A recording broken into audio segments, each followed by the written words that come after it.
¿Te has preguntado alguna vez qué ocurre con el alma después de la muerte? En la mitología griega, el inframundo, gobernado por el temido dios Hades, guarda secretos oscuros que podrían cambiar todo lo que sabes sobre la vida después de la muerte. Pero, ¿realmente es un lugar de sufrimiento eterno? ¿O hay algo más en este reino de sombra y de oscuridad? Hoy nos vamos a sumergir en los misterios del Hades, donde los muertos se convierten en sombras y donde su destino depende de algo mucho más aterrador que solo la justicia. Te sorprenderá ver cómo algunos héroes legendarios se atrevieron a desafiar las profundidades del inframundo. Pero antes de empezar, te invito a que te suscribas y a que actives las notificaciones del canal porque tenemos vídeos como este todas las semanas, con historias muy interesantes sobre curiosidades de la historia, de la cultura en general, así que si es algo que te gusta, no te lo pierdas y ahora sí, empezamos. El Hades, el inframundo griego, era todo un universo en sí mismo. No era como el típico cielo y el infierno. No iba de premio o de castigo, sino de equilibrio. Era más bien un lugar donde las almas iban después de morir y dependiendo de cómo habían vivido, terminaban, digamos, en diferentes lugares. Para los griegos la muerte no era el final, era como el cambio de escenario y el Hades era un sitio donde todo esto cobraba sentido. El inframundo griego no surgió de la nada. Tiene sus raíces en los primeros mitos de cómo se creó todo, desde el universo hasta el último rincón del cosmos. Según Hesíodo, en su Teogonía, al principio estaba el caos, que era un vacío enorme y oscuro. De ahí nacieron las primeras grandes entidades cósmicas. Nació Gea, la Tierra, Urano, el cielo, y Tártaro, que no era simplemente el infierno, sino que era una profundidad oscura y abismal, como una fuerza primigenia igual de importante que Gea y que Urano. Tártaro no era solo un lugar, sino que era casi como una personalidad, algo con vida propia. Ahora, el inframundo como lo conocemos empezó a tomar forma durante la titanomaquia, que fue básicamente una guerra épica entre los titanes, que estaban liderados por Cronos, y los olímpicos con Zeus al mando. Esto fue un lío tremendo, pero cuando Zeus y compañía ganaron, el cosmos se tuvo que reorganizar. Entonces, ¿qué hicieron? Pues dividieron todo en 3 grandes territorios. Zeus obviamente se quedó con el cielo porque era el jefe, el número 1. Poseidón, que tampoco iba a conformarse con poco, se quedó con el mar. Y Hades, pues a Hades le tocó el inframundo. ¿Por qué? Pues porque lo sortearon literalmente. Pero Hades no se quejó ni un poco. Él era el más tranquilo y el más reservado de los 3 hermanos. Él no montaba un drama, así que simplemente aceptó su destino y se fue a gobernar el inframundo. Allí estableció un orden perfecto,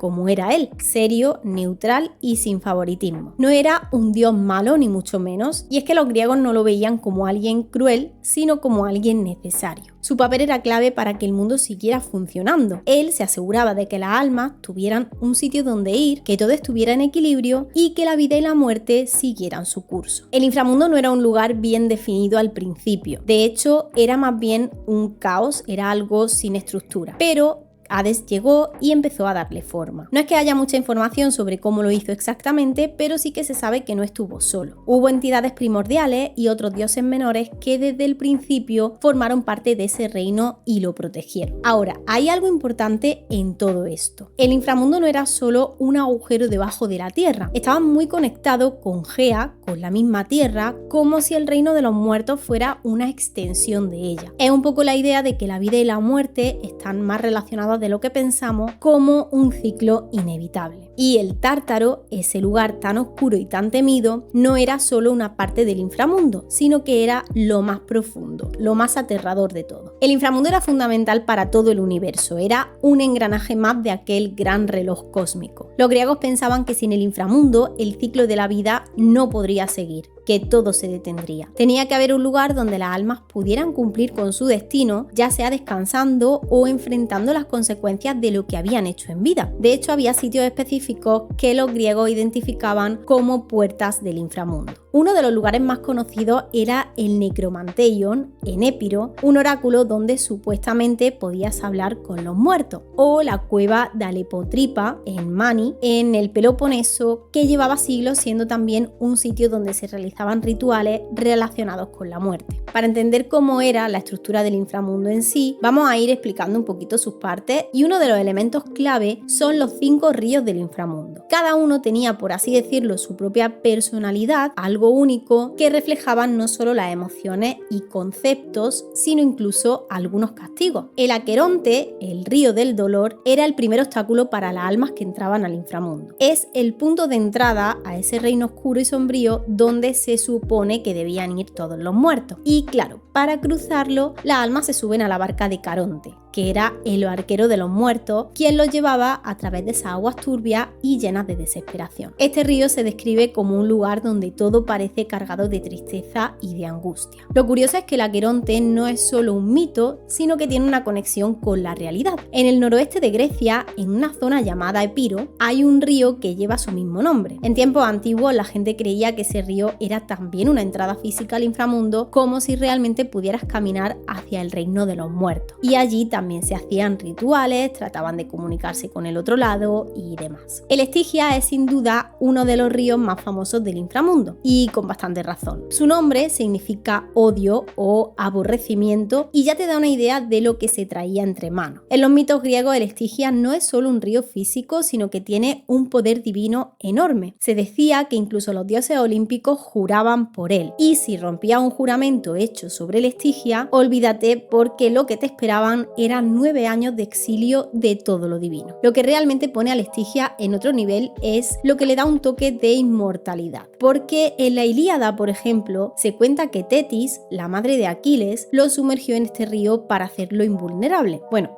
casi invulnerable, porque su talón se quedó fuera del agua. Y así el Estigia pasó de ser solo un río que separaba mundos a convertirse en un lugar donde la magia y la inmortalidad se cruzan, conectando no solo a los muertos, sino también a los dioses y a los hombres. Un río, digamos, con poder para cambiarlo todo. El Lete, conocido como el río del olvido, es uno de esos ríos que tienen una función bastante intensa. Se dice que las almas que buscan renacer tienen que beber de su agua para olvidar todo lo que hicieron en sus vidas anteriores. Este río, como todos los demás del inframundo, tiene también un significado muy profundo y en este caso refleja la creencia griega de la reencarnación, de ese ciclo de vida sin fin, de la muerte y del volver a empezar. Lo interesante es que dentro de los misterios órficos había instrucciones bastante claras sobre cómo proceder después de la muerte. Las láminas de oro órficas, que eran pequeños textos funerarios que se colocaban en las tumbas, advertían a las almas que no bebieran del Lete si querían alcanzar un estado de iluminación. En lugar de eso, se les recomendaba beber del río Nemósine, que representaba la memoria, para recordar todo lo aprendido y así tener una nueva oportunidad en su viaje eterno. El Flegetonte, o el río de fuego, es un río ardiente que te encuentras en lo más profundo del inframundo. Es un río de fuego lleno de llamas eternas que nunca paran. Este río es el que rodea las zonas más infernales del inframundo, como el Tártaro, donde las almas condenadas sufren castigos interminables. El Flegetonte no es solo símbolo de tormento, como lo pintan en muchas historias, sino que también tiene algo de purificación. En la antigüedad, el fuego no solo destruía, también limpiaba y renovaba. Así que este río de fuego también tiene esa función más allá de solo hacer sufrir. El Cocito es un río que de alguna forma representa el llanto eterno. Su nombre lo dice todo, significa lamentación o queja. Este río no es solo un cuerpo de agua cualquiera, sino que está lleno de las lágrimas de los muertos que no pudieron descansar en paz. ¿Y por qué no pudieron descansar en paz? Pues porque no habían recibido un entierro adecuado o los rituales funerarios que les correspondían. Es como si sus almas quedaran atrapadas sin poder cruzar al inframundo y condenadas a llorar por siempre. En la antigua Grecia, darle sepultura a los muertos era algo sagrado. Era una obligación. Si no lo hacían, las almas de estos muertos podían quedar allí atrapadas en esa agua de interminable sufrimiento. Esta idea aparece bastante en las tragedias griegas como Antígona de Sófocles, donde todo el dilema sobre el entierro tiene un trasfondo moral y espiritual bastante profundo. Es una especie de condena para aquellos que no cumplen con lo que se consideraba un deber sagrado. Los 5 ríos del inframundo no son solo ríos por los que las almas tienen que pasar, sino que cada uno de ellos representa algo clave de la experiencia humana, algo de nuestras emociones, incluso de lo que les pasa a la alma después de la muerte. El juicio era el gran momento, era el punto clave donde se decidía el destino de cada alma. Este juicio tenía mucho más que ver con lo que hacía en vida, con la moral y con las creencias de la gente en aquellos tiempos. Era un proceso dramático, tenso donde las almas se encontraban cara a cara con la justicia de los dioses. O recibía una recompensa o un castigo o tal vez un descanso neutral. Así que imagínate el nivel de angustia que sentían las almas al enfrentarse a este veredicto final. Bueno, pero pongámonos en situación. Las almas llegan al inframundo después de cruzar ese río tan temido, el Aqueronte, y lo primero que se encuentran es con un tribunal. ¿Quiénes son los jueces? Pues son tres tipos bastante serios: Minos, Radamantis y Éaco. Estos tres eran reyes de antaño, muy respetados por su sabiduría cuando estaban vivos. Zeus los eligió a dedo para que fueran los encargados de juzgar las almas. Radamantis, por ejemplo, había sido rey de Creta y se encargaba de las almas de Asia. Era un juez de esos que no se andaban con rodeos, era severo pero justo, especialmente con los mentirosos y con los corruptos. Luego está Éaco, el rey de la isla de Egina, que se encargaba de las almas europeas. Este tipo era famoso por ser un hombre recto, por ser muy honesto, así que imagínate cómo debía ser cuando juzgaba. Probablemente todo el mundo se sentía un poco tranquilo cuando le tocaba. Pero el que tenía la última palabra en todo, el jefe de los tres, era Minos. Él también había sido rey de Creta y, como hermano de Radamantis, se encargaba de los casos más complicados y más difíciles. Si el juicio era demasiado difícil de decidir,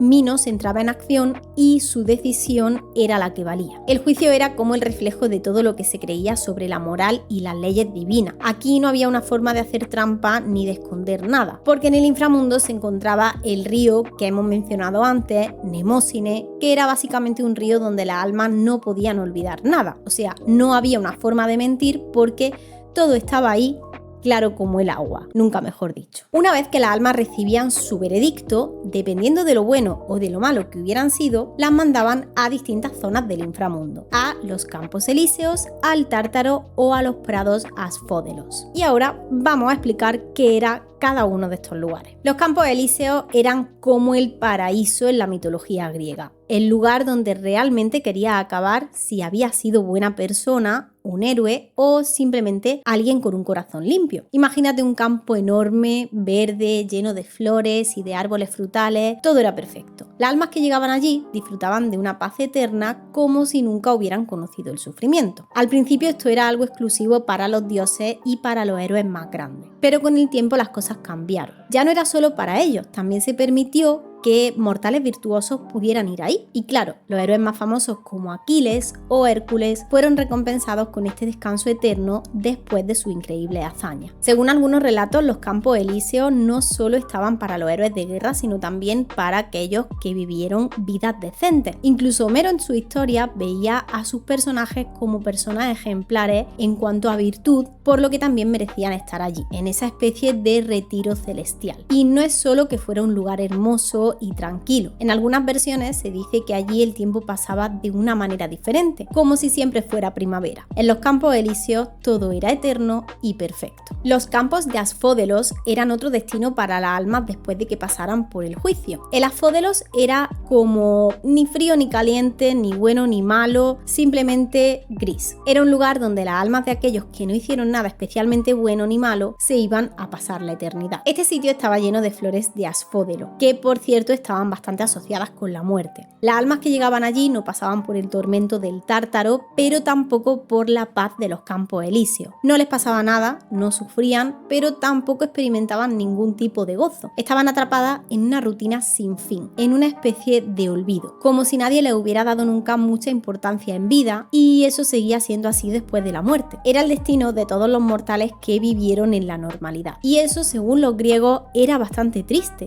porque al final el Asfódelos era más que un lugar de castigo, era el miedo a no haber dejado huella. Era el destino de aquellos que pasaron por la vida sin ser relevantes en nada, sin lograr la gloria, sin ser recordados. De alguna forma, estar allí era peor que cualquier tormento. Y finalmente, el Tártaro era como el final de los finales, era el agujero negro del inframundo. No era solo un sitio de castigo, era un lugar de sufrimiento eterno sin ninguna posibilidad de redención, sin ninguna esperanza de escapar. Este sitio estaba más allá de lo que podías imaginar, más profundo que el mismo inframundo. Y si eras mandado allí, olvídate de cualquier oportunidad de volver a la vida o de recibir un perdón, porque el Tártaro no perdonaba. Imagínate un lugar tan oscuro, tan caótico, que ni las murallas que lo rodeaban podían dar algo de luz. Estaba tan abajo que ni los dioses podían entrar fácilmente. Ahí los titanes derrotados por Zeus, después de la titanomaquia, acabaron siendo los primeros en quedar atrapados para siempre. En algunos relatos, incluso aunque fuera el lugar más horrible de todo, se decía que el Tártaro podía ser un lugar de purificación. Porque aunque en ese abismo estaba el castigo, algunos decían que si alguien realmente se arrepentía, tal vez podía llegar a purgar sus faltas.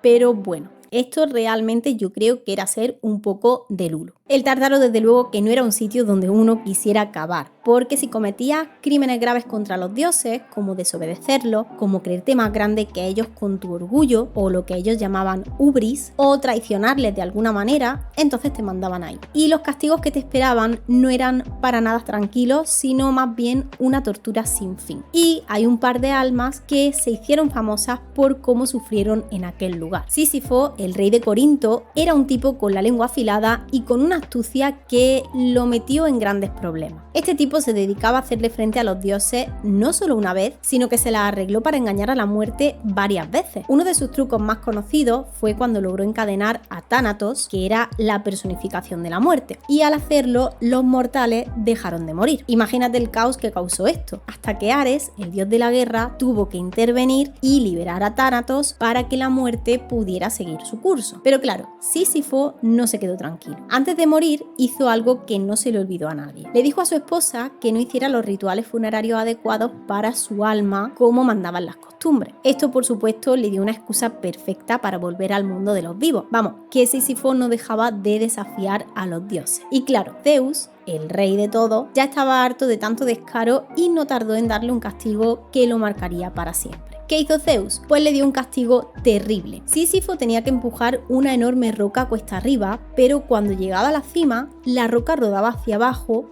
y Sísifo tenía que empezar de nuevo una y otra vez, sin fin. Eso es el colmo del castigo, un esfuerzo constante, interminable, para ver al final cómo todo lo que hacía se deshacía sin poder llegar nunca a la meta. Este castigo no era solo una lección para él, sino que era una señal para todos. Desafiar a los dioses tenía su precio. La roca era la metáfora perfecta de la resistencia inútil al destino. Tántalo, el rey de Frigia, era hijo de Zeus, así que ya partía con cierta ventaja en la vida. Los dioses lo miraban con buenos ojos, tenía un lugar privilegiado entre ellos, pero como pasa en muchas historias mitológicas, este tipo se creía intocable y acabó haciendo cosas que lo llevaron directo al Tártaro, donde también lo esperaría un castigo eterno. Tántalo se atrevió a robar el néctar y la ambrosía, unas sustancias que eran muy sagradas porque mantenían a los dioses inmortales, y decidió dárselas a los mortales. Por si esto no fuera suficiente, hizo algo todavía más macabro. Preparó un banquete para los dioses y para demostrarles lo inteligente que era, le sirvió a su propio hijo, a Pélope, como comida. Claro, los dioses se dieron cuenta de lo que estaba pasando y ni siquiera ellos estaban dispuestos a tolerar tal barbaridad. Bueno, resulta que los dioses, al enterarse de lo que había hecho, inmediatamente vieron la jugada y se apartaron. Nadie quería probar ni un bocado de lo que había preparado, que era su hijo, excepto Deméter. La pobre Deméter estaba trastornada por la desaparición de su hija Perséfone y ni se dio cuenta de lo que estaba pasando. Así que sin pensarlo, se metió un trozo del hombro de Pélope en la boca. Zeus, al ver este desastre, mandó a Hermes a sacar el alma de Pélope del Hades. Hermes metió su cuerpo en un caldero sagrado y lo volvió a cocer, pero el hombro del chico que Deméter se había comido no tenía arreglo, así que se lo reemplazaron por un hombro de marfil. Las Moiras, que eran las encargadas de la vida y de la muerte, le dieron vida de nuevo a Pélope. Pero el cuento no acaba aquí, porque Poseidón, el dios del mar, vio al joven Pélope y decidió llevárselo al Olimpo. Le secuestró y lo hizo su amante. Es una historia increíble.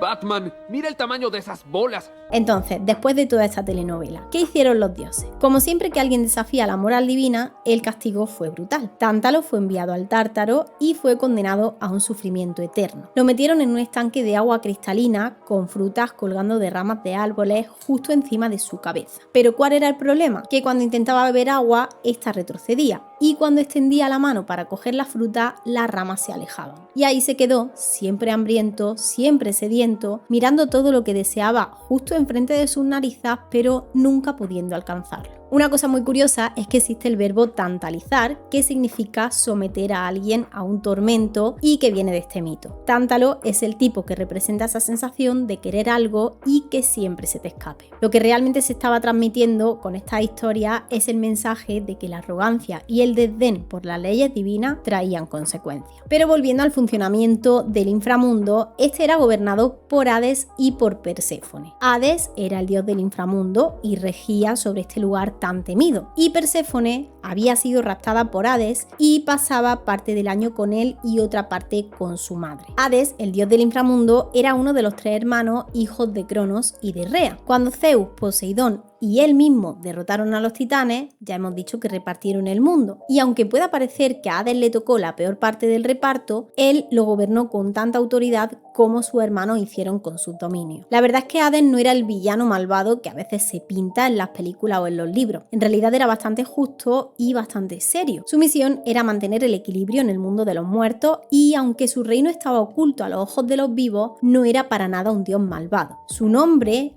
Aides, en griego, significa el invisible. Y es que el tipo era más bien reservado. Prefería la sombra a la fama. De hecho, uno de los detalles más interesantes que tiene que ver con el significado de su nombre es su casco mágico, el cune, que le permitía volverse invisible. Este casco no solo lo usaba él, sino que también lo llegaron a usar héroes como Perseo para completar sus misiones. Y Hades no solía andar tampoco nunca por el mundo superior, no porque fuera un dios débil, sino porque su presencia era un mal augurio. Y se creía que cuando aparecía por ahí, la muerte no andaba muy lejos. Como dios del inframundo tenía un montón de responsabilidades. No era solo el señor de los muertos, sino que también se encargaba de muchas cosas. Primero, pues de gobernar, de asegurarse que todas las almas llegaran a su destino. No es que él matara a la gente, porque eso se lo dejaba a Tánatos y a otros dioses, pero él era quien mantenía todo en orden en el otro lado. Otra de sus grandes responsabilidades era asegurarse de que las almas no escaparan del inframundo. Para esto tenía a su perro guardián, a Cerbero, que era un monstruo de 3 cabezas que vigilaba la entrada. El mito de Perséfone es una historia llena de giros, de simbolismo y de emociones porque tiene bastantes capas. Todo empieza un día común y corriente, o al menos eso parecía. Perséfone, la hija de Deméter, la diosa de la agricultura, estaba de paseo con unas ninfas disfrutando de la naturaleza, recogiendo flores por un prado y hasta ahí todo normal. Pero entonces pasó algo. Y es que aparece un narciso que había sido creado por la misma tierra, por Gea, con una intención bastante clara, que era la de tenderle una trampa a Perséfone. Al verla fascinada por aquella flor, Hades, el dios del inframundo, la secuestra. Deméter, su madre, al darse cuenta de que su hija había desaparecido, entró en pánico. Empezó a buscar por todas partes, recorriendo el mundo sin descanso, hasta que su dolor la hizo descuidar su trabajo. Como era la diosa de la fertilidad,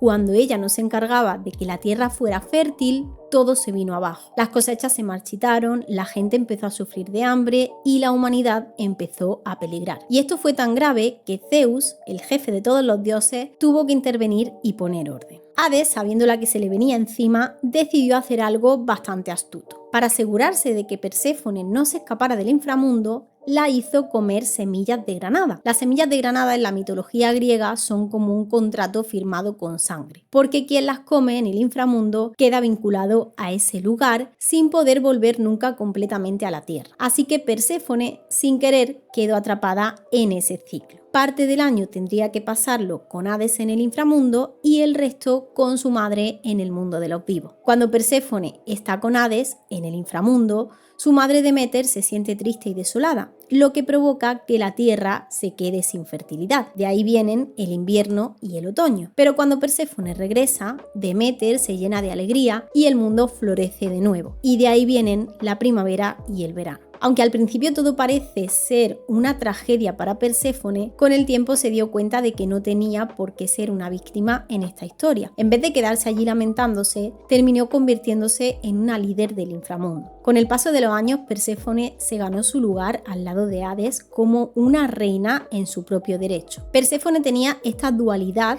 que la hacía única. En el mundo de arriba, ella era una chica joven, inocente, un símbolo de la vida, de la primavera, de la frescura, pero en el inframundo se convertía en una reina seria, casi implacable, que gobernaba junto a Hades y su rol era allí vital. En ese otro mundo, ella no era solo la esposa sumisa, sino que era también una figura de autoridad que presidía los juicios sacrificios de los muertos y que mantenía también el orden. Esa mezcla de vida y de muerte, de inocencia y de severidad, la hacía una de las figuras más complejas y más poderosas de toda la mitología griega. La relación entre Hades y Perséfone siempre ha sido un tema complicado. Hay mucha gente que lo ve simplemente como un rapto, como un secuestro, un abuso de poder. Y claro, si te quedas solo con esa primera parte del mito, tiene sentido pensar así. Pero Perséfone no se quedó simplemente atrapada en el inframundo. Con el tiempo, como hemos dicho, fue tomando las riendas de su vida y se convirtió en una figura muy poderosa, en una reina por derecho propio, y no solo en la esposa de Hades. En la antigua Grecia mucha gente veía este mito como algo más cercano a lo que pasaba en la vida real. En esa época, cuando las mujeres se casaban, dejaban la casa de su padre para irse a vivir con sus maridos. Todo el mundo hablaba de la separación, del dolor de dejar a tu familia atrás, de perder tu lugar de origen, pero también había una transformación que venía con eso. Era como si el mito de Perséfone reflejara cómo las mujeres pasaban por este mismo proceso, no solo por el dolor de la separación, sino por el proceso de adaptarse,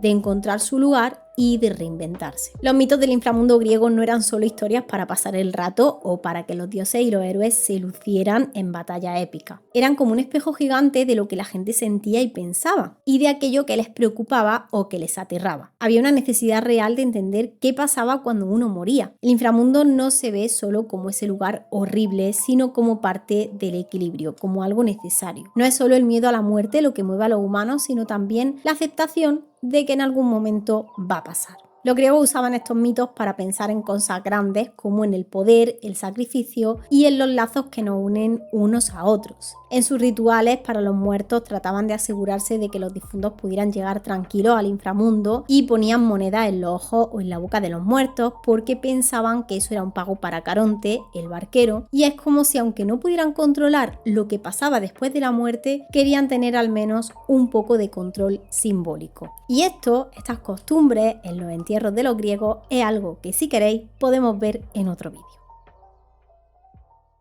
Pues eso ha sido todo por hoy, espero que os haya gustado y como siempre que me dejéis en los comentarios qué habéis aprendido nuevo, decidme también si hay algo que creáis que no hemos mencionado y como siempre si no sabéis qué comentar, dejadme este emoticono de aquí y yo responderé tan rápido como pueda. Muchas gracias a los miembros del canal, de verdad, muchas gracias por apoyarnos de esa manera y ahora sí, sin nada más que decir, nos vemos en la próxima.